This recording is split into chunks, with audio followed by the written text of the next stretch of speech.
Mes camarades perfumistas, j'espère que vous allez bien, c'est Val. Alors aujourd'hui, je vais vous parler d'une marque qui m'a touché, qui m'a vraiment marqué, c'est la Maison Rebacci. Je vais commencer par parler de chacun des parfums pour aller dans le vif du sujet. Je vais vous donner mes avis. Et ensuite, en deuxième partie de la vidéo, je vais vous présenter la marque en elle-même ainsi que le créateur. Voilà, tout simplement, c'est comme ça qu'on va faire. Allez, c'est parti.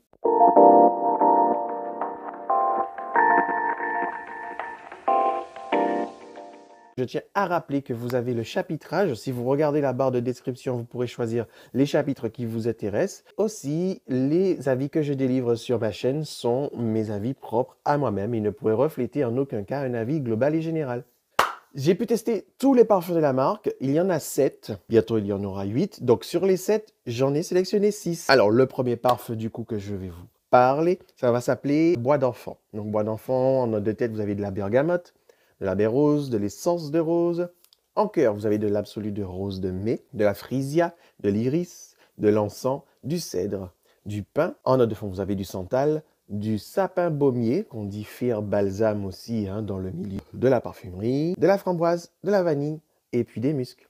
Donc là, c'est un boisé floral musqué. Vous avez un départ qui sera tout en équilibre entre une note sucrée et puis une autre qui sera fruitée. Et aussi, vous aurez deux notes fraîches, mais qui sera d'un côté une hespéridée et l'autre plutôt pinède. Et cette dernière, par contre, elle sera plus subtile que la note hespéridée. Ça sera donc en envolée, pardon, ça va capturer notre attention lors de la projection. J'ai des souvenirs de petits garçons qui me sont remontés quand j'ai fait les tests. Et waouh, quoi, c'est chaud. Ça m'a fait voyager. Donc là, qu'est-ce que c'est comme souvenir? Donc ça m'a fait penser à une journée ensoleillée, entourée de la fratrie, de la famille. Moi, le plus jeune, on décide de m'emmener à la fête foraine. Les membres de ma famille, ils sont tous apprêtés pour l'occasion. Ils sentent bon le parfum. Je note en particulier deux fragrances distinctes dans le groupe. Une fragrance florale et puis une autre boisée. Et puis moi, alors là, je suis vraiment enivré. Je suis content, ça sent bon, c'est la joie, on va s'amuser, donc c'est génial. On est arrivé sur le site. Il y a la bonne humeur qui règne en maître, ça s'entend, les bonnes ondes sont de partout. Il y a des rires à profusion, des cris de joie au loin, des cris aussi dus à l'adrénaline. Et puis, on a cette odeur sucrée qui prend place dans l'air. Toutes ces choses délicieuses que l'on retrouve dans une fête foraine, comme toutes ces choses sucrées même, pommes d'amour, barbe à papa, etc. Il y en a pour tous les goûts, et ben voilà, il y a ça qui revient.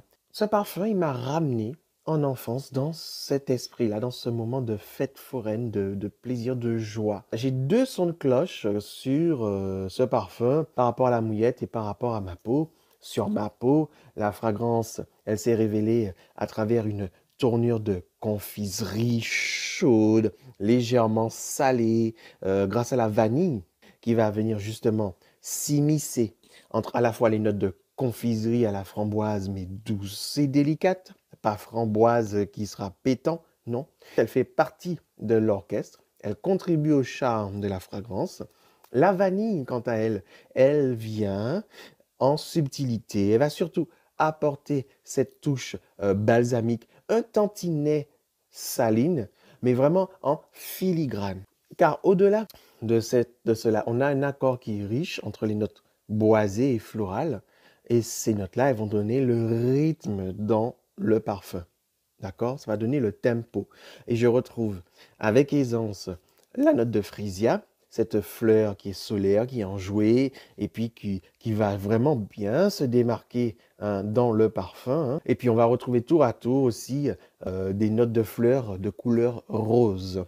Voilà, pas n'importe quelle fleur. Et puis ce qui m'a aussi donné le sourire dans ce parfum, c'est son fond persistant, à la fois santalé, avec une approche lactée qui sera présente en finesse et délicatesse. Voilà, un charme ravageur va s'en faire ressentir, va donner de la rondeur à l'ensemble et puis également on va retrouver la note fraîche et même propre du musc tout du long.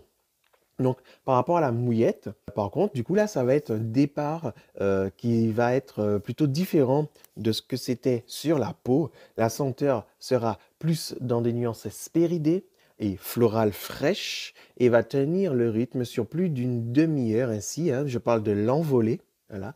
Et ça va se rapprocher du rendu sur peau après. Donc là, on a une fragrance qui est chaude et ronde et qui sera, je pense, adaptée pour ceux qui sont à fond saisonnalité, qui sera plus adaptée pour un beau printemps. Voilà, un beau printemps. Voilà, vous sortez, c'est la joie, c'est les moments des sorties en terrasse. Donc là, vraiment, c'est un parfum qui sera bien dans le délire, quoi. Clairement un unisexe, hein, clairement. Et puis aussi, je dirais que c'est un parfum qui a une tenue très respectable, bien dans la moyenne, un sillage légèrement intime, un peu plus si vous en pchitez beaucoup, et puis une belle rémanence, quelque chose de bien respectable aussi. C'est pas criard, mais c'est juste ce qu'il faut, c'est très bien. On va vous sentir, mais ça va pas être non plus tapageur. Voilà, donc c'est très bien. Ça fait bien le job. Le deuxième parfum, mes chers camarades perfumistas, ça va s'appeler Jasmin Satin. C'est une nouveauté également. Il y a quelques mois qu'il est sorti. Il a été créé par Karine Dubreuil. En note de tête, vous avez des feuilles de gardénia, du bois de rose. En note de cœur, vous avez du jasmin samba d'Inde ainsi que d'Égypte, du lys, de la fleur d'oranger ainsi que de la pêche de vigne. Et en note de fond, vous avez des notes de sable, de cèdre de Virginie, de l'ambre blanc ainsi que du musc. Donc ce parfum, hein, jasmin satin, c'est un magnifique et opulent solinote au jasmin, mais évocateur du parfum du buisson de jasmin une fois que la nuit elle est tombée. Ce n'est pas l'odeur du concentré de jasmin. Ceux qui ont déjà senti ça, vous savez, le concentré de jasmin qui est sombre, qui est animal, qui peut écurer parce que c'est trop puissant quand on en abuse en plus, et puis qui ne ressemble pas forcément au jasmin comme on l'entend, comme on le sent dans la nature. C'est pas ça, hein, c'est pas ce jasmin concentré résineux, un peu fécal, animal. Non. Plus de ça, pardon, la note délicieuse et juteuse de pêche va venir, ouf, hein, elle va rafraîchir, elle va donner du répondant à la fragrance. Ça va être vraiment irrésistible. Mais je vous jure, ça devient vraiment... Ah, on en veut, quoi, on en redemande. La senteur, elle est pour le coup totalement contemporaine. Elle va plaire à ceux et surtout à celles qui sont amoureux, amoureuses des jus modernes. Donc, comme du fait que c'est un floral fruité, je suppose très bien que ce sera plus les femmes qui vont apprécier ce parfum, c'est clair et net. Mais bon, c'est du marketing tout ça. Mais je sais que du coup, les femmes vont beaucoup plus l'apprécier que les hommes. C'est sûr.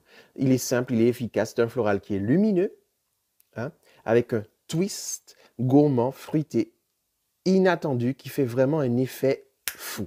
Il a tendance un peu à me rappeler le parfum, pour ceux qui l'ont déjà senti, Lucky de chez Maison Christian Dior. Il me rappelle un peu ce parfum-là. Donc si vous aimez Lucky de chez Maison Christian Dior, qui de base est un parfum non pas au jasmin mais au muguet, avec quelques notes de jasmin et de pêche, il y a de fortes chances que vous apprécierez celui-ci parce que ça reste quand même dans le même esprit. Oh my God, et j'adore. Le troisième parfum dont je vais vous parler aujourd'hui, c'est Rose Rebachi, qui a été créé par la parfumeur Randa Amami. En note de tête, vous avez de la baie rose, du safran, de la note de framboise, de pêche, de pomme.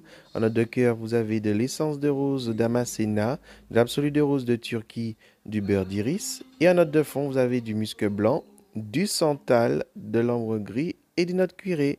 Dans ce parfum Rose Rebachi, cet accord rose, cuir, safran. Oh, mamma mia!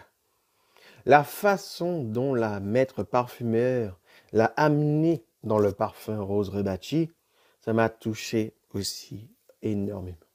J'ai eu la sensation folle de déguster, hein, mes camarades, à nouveau un jus libanais à la rose. Oh, si un jour vous avez la possibilité de tester un jus libanais à la rose, je vous en conjure. Oh là là, allez-y, allez-y. Vous verrez de quoi je parle. C'est une dinguerie. Et donc là, franchement, c'est de la rose concentrée, racée. Elle est d'un beau réalisme et elle a du coffre. Une rose écorchée à vif. Même, elle a le croquant du verre de la fleur. C'est vraiment l'odeur de la rose goûtue, quoi. On va aussi retrouver une facette cuirée, un peu daim, qui sera caressante, vraiment délicate. Le parfum en lui-même, il est facetté de toutes parts. Hein. C'est vraiment un aspect aussi gourmand qu'on va retrouver et puis qui va aussi nous faire fondre, mais alors sans effort. Hein. C'est direct, hein, effet immédiat. On va avoir de la fraîcheur, hein, du moderne, de la gourmandise fruitée taquine. Et voilà, franchement, ce parfum, il m'a fait vibrer, quoi. Il m'a fait vibrer. Il m'a grave, grave plu. J'avais vraiment deux parfums que je voyais vraiment pour moi. Il était dans ces deux-là. Et du coup, j'ai choisi un autre, dont je vais vous parler tout à l'heure. Mais j'étais à ça de le prendre. C'est vraiment un délice olfactif et je ne cesse de m'en délecter dès que j'ai la chance de pouvoir le sentir, ce parfum. J'aime ce parfum, il est bon. Il est beau et en plus, il me va bien. Il est unisexe, mais je pense que là aussi, encore une fois, peut-être qu'il va plus plaire aux dames. Mais perso, moi, je le porterai sans problème, sans problème. Toujours comme tous les autres parfums que je vous ai présentés de chez Rebachi, c'est une très belle moyenne, une belle rémanence comme il faut. On ne sera pas déçu pour la tenue, elle sera aussi dans la belle moyenne. Ce n'est pas des jus qui seront trop légers ou trop tapageurs. Tout a été bien équilibré et ça, c'est appréciable. Le quatrième parfum, ça va être Feu Patchouli. Et alors là, c'est un parfum qui a été créé par Bertrand Duchaufour. Et vous savez que Bertrand Duchaufour fait partie de mes maîtres parfumeurs préférés, favoris. J'aime énormément ce que fait ce monsieur. Je suis presque rarement déçu de ce qu'il fait. Et pour cause, j'ai même sûr et certain un ou deux parfums de lui. Non, vraiment, j'aime beaucoup ce que fait monsieur Bertrand Duchaufour. Donc là, je vous jure que j'avais de l'appréhension quand je savais qu'il avait créé un parfum pour Maison Rebâtie. En note de tête, vous aurez de l'orange douce du Brésil, du cédrat, de la bergamote, de la baie rose, du poivre noir, de l'absolu de cassis, des aldéhydes. En note de cœur, vous avez du girofle, de la cannelle, de l'œillet rose, du davana. Et en note de fond, vous avez du patchouli de célèbes, de l'absolu de myrrhe, de l'encens, de l'absolu de labdanum, de la vanille, des muscs, des notes de bois flottées, caramel, mousse de chêne. Alors, il s'agit ici, hein, pour Feu Patchouli, d'un boisé qui sera frais et épicé aussi et gourmand en même temps. Ils ont voulu y aller à fond la caisse et je ne le regrette pas. Damn. Je ne le voyais pas spécialement pour moi, mais je ne peux pas nier à quel point ce parfum est magnifique. Ça ne correspond pas à ma personnalité, mais ça n'empêche que c'est un bête de parfum. Là, je suppose qu'il plaira plus aux messieurs. Je ne vais pas refaire le discours, mais je sais très bien que vous avez, pour beaucoup d'entre vous, été bercés, comme moi d'ailleurs, avec cette histoire de parfum pour homme, parfum pour femme. Donc je ne peux pas nier et je ne peux pas faire l'impasse dessus. Mais bon, je pense quand même que ça plaira plus aux mecs. C'est une fragrance qui, à mon sens, qui oscille savamment entre le rétro et puis le moderne. Donc, du côté des fragrances masculines, comme je vous disais, en mon sens en tout cas. La projection initiale, elle va nous frapper avec une fraîcheur qui sera zestée grâce à toutes ces notes diverses d'agrumes. Et puis celle-ci, elle danse avec une élégance aux côtés des notes boisées, ambrées. Depuis quelque temps, les notes boisées ambrées, c'est la nouvelle tendance. C'est quelque chose qui plaît. Ils se sont rendus compte que les gens aimaient ça, les notes ambrées boisées. Ça a été créé et c'est magnifique. Voilà, donc vous avez ça comme départ en fait dans ce beau parfum Feu Patchouli. 2 minutes après, les notes épicées, elles vont se manifester puis elles vont déchirer le tableau. Hein, parce que sinon, ça serait beaucoup trop convenu, trop... voilà. Hein. On a envie de quelque chose qui... faut que ça... faut qu'il y ait un twist. Et ça, c'est là pour ça. Et puis, on a ces quelques épices dedans. My God! J'en fais tomber ma mouillette. Baie rose, œillet, girofle et poivre nous explosent à la figure. Et puis, elle nous réchauffe le cœur, si tant est qu'on aime les épices, bien sûr. Et ça met le smile. Le maître parfumeur, hein, il a versé sur ces belles notes d'épices du caramel et de la vanille. My God, damn. Le parfum était déjà beau et là, on nous fait kiffer encore plus. Ces notes gourmandes, c'est super bien pensé. Ça va super bien avec le reste. Franchement, c'est une dinguerie. Comment tu veux rester de marbre face à ce parfum, franchement? Le parfum, il est gourmand déjà, en plus qu'il envoyait du lourd, hein. Et en fond, voilà l'apothéose de la fragrance, un patchouli tropical fongique qui va se révéler à nous et qui tapisse et fait usage de socles boisés façon sous-bois foisonnant. Hein. La touche orientale qu'on trouve de par les notes, par exemple, d'encens, de myrrhe, hein, elles viennent irriguer l'ensemble. Et là, on voit clairement qu'on a affaire à un parfum de haute voltige, un grandiose à la Bertrand du Chauffour. Le prochain parfum dont je vais vous parler, c'est Cuir Tassili qui a été créé par la maître parfumeur Aliénor Massenet. Donc, vous avez en note de tête du poivre noir, de l'élémie, du citron. En note de cœur, vous avez de la sauge, de la coquerette d'iris, des feuilles de thé. Et enfin, en fond, vous avez de la myrrhe, du cuir et puis du patchouli. On connaît tous l'odeur magnétique, l'odeur troublante, mais très addictive du daim, hein, du suède. Cette odeur de cuir, jeune, fragile, qui évoque, on ne sait pas pourquoi, une odeur cuirée d'innocence et de délicatesse. C'est un cuir qui va être assumé, qui sera sexy, mais à ne plus savoir quoi en faire. Et qu'est-ce que j'aime ça? Cette odeur de Suède, elle est démentielle. C'est exactement ce qu'on rêve d'obtenir en parfum pour ce type précis. L'évolution dans le parfum va rester toujours dans l'esprit initial avec en prime, hein, l'enveloppe sèche de l'iris, cette odeur presque tactile, cartonnée, hein, cette odeur un peu cartonnée. Ça lui apporte plus de relief, de corps et c'est très agréable, hein. Ça va renforcer le tout en lui amenant un côté chic et très bien pensé. Il faut comprendre une chose dans ce parfum, c'est que toutes les autres notes sont ici pour magnifier, sublimer, révéler, hein, le suède sous son plus beau jour. Leur propre naturalité à chacune des autres matières qui sont dans le parfum, elles sont là, mises à l'épreuve pour cristalliser le charme singulier du suède. Clairement, ce parfum, on a envie d'en abuser. J'ai vraiment envie de faire du overspring avec ce parfum parce qu'il est addictif. Moi, j'ai envie de me noyer dedans. Voilà, je l'assume. J'aime cette odeur. Depuis toujours, j'aime l'odeur du daim, du suède, hein, ce cuir très doux, très velours. Là, j'adore cette odeur. Et donc, le parfum que j'aurais choisi, que j'aurais retenu, que j'aurais décidé d'avoir pour moi, c'est le Joyeux Osmant. Donc, voici le packaging, hein. Vous pourrez voir ici le logo de la maison. Voilà, sur la partie haute. Voilà à quoi ça ressemble, le dessous. Et vous voyez, il y a déjà le design sur l'extérieur et les maisons rebâties écrites en lettres d'or. Voici le flacon. Voilà. Hein, comme toutes les grandes marques, hein, le capuchon magnétique. Et vous pouvez voir, hein, tout ce qui a été fait sur le design du flacon.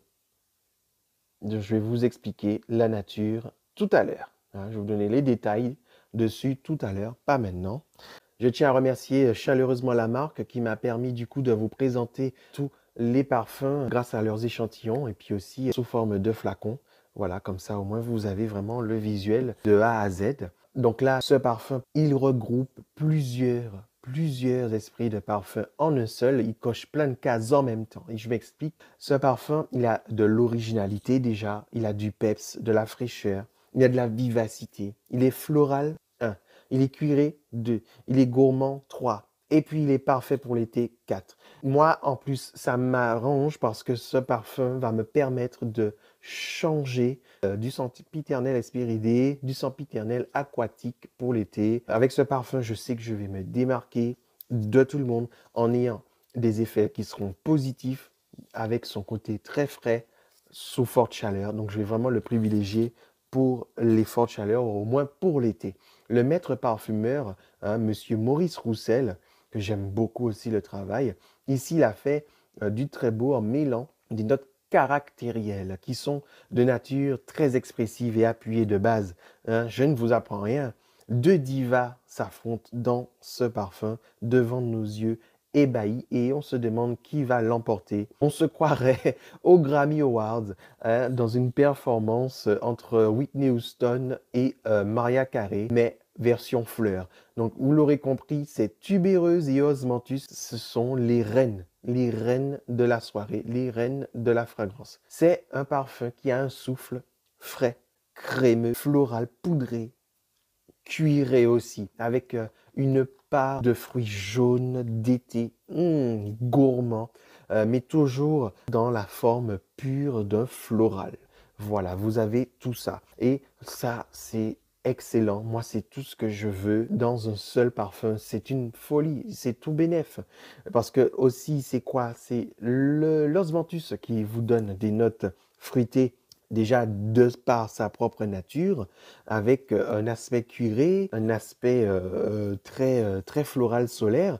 Plus vous avez donc la tubéreuse, dont je n'ai plus besoin de présenter. Hein, vous savez déjà ce que j'en pense de la tubéreuse.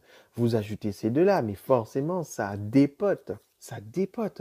La tubéreuse crémeuse, poudrée. Oh, ah ouais. Ah ouais, je suis content. Je suis content. Franchement. J'adore, je kiffe. Là, je suis en joie. Donc, ça porte bien son nom, Joyeux Osmante.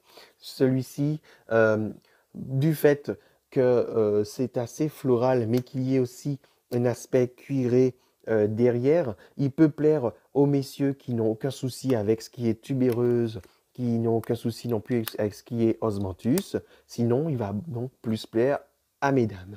Mais moi, en tout cas, je l'adore. Donc là, maintenant, on passe à la deuxième partie de la vidéo, mes camarades perfumistas, comme je vous l'avais dit. C'est tout de suite, c'est maintenant. Allez, on y va. Donc, il est temps pour moi de vous parler de la maison Rebacci. Donc, c'est une maison qui est très jeune. Plus je lisais le manifeste, plus j'étais secoué dans mon fort intérieur. Parce que tout simplement, les souvenirs montaient à la surface. Du coup, parce que j'ai du coup pu côtoyer dans ma vie et être témoin aussi, voir évoluer des personnes qui ont bataillé pour vivre leurs rêves et qui ont fait des mains et des pieds pour que leur talent soit reconnu à leur juste valeur, alors même qu'ils n'étaient pas prédestinés à vivre ces rêves-là, car pas nés dans le milieu qui aurait permis cela, ou alors parce qu'ils n'avaient donc pas le réseau nécessaire pour pouvoir le faire. Donc voilà, des gens qui n'étaient pas privilégiés, quoi. De par leurs origines, de par leur milieu social, voilà, mais qui auraient quand même voulu aspirer à un corps de métier et qui se verraient les portes fermées. Bref, des gens qui ont fait des études, qui ont travaillé dur pour avoir un métier dont ils rêvaient, mais dont les portes ne s'ouvrent pas parce qu'ils sont d'une minorité quelconque. Et donc, quand quelqu'un de ce genre de minorité arrive à réussir, arrive à prouver que ils ont leur place, on a notre place, et moi, ça me fait tellement plaisir.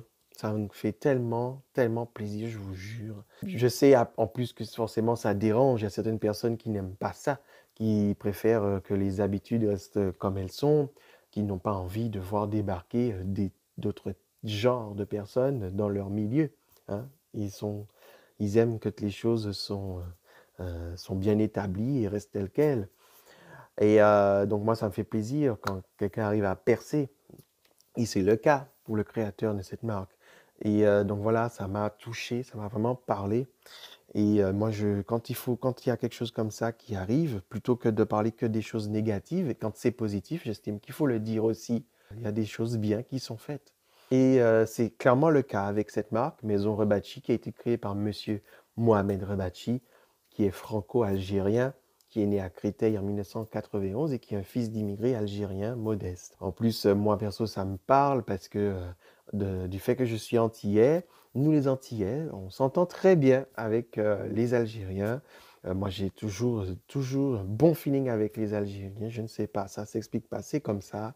Peut-être nos histoires parallèles qui peut-être qui jouent là-dessus, je ne sais pas. Mais il y a toujours un bon feeling entre les Antillais et les Algériens. Moi, ça passe toujours très bien. Mohamed Brebachi, c'est un monsieur rêveur qui n'a pas eu peur justement de rêver grand, même déjà petit, chez lui, hein, quand il a grandi avec ses parents. Du coup, il a appris à apprécier les parfums pour soi, mais aussi pour les parfums d'intérieur.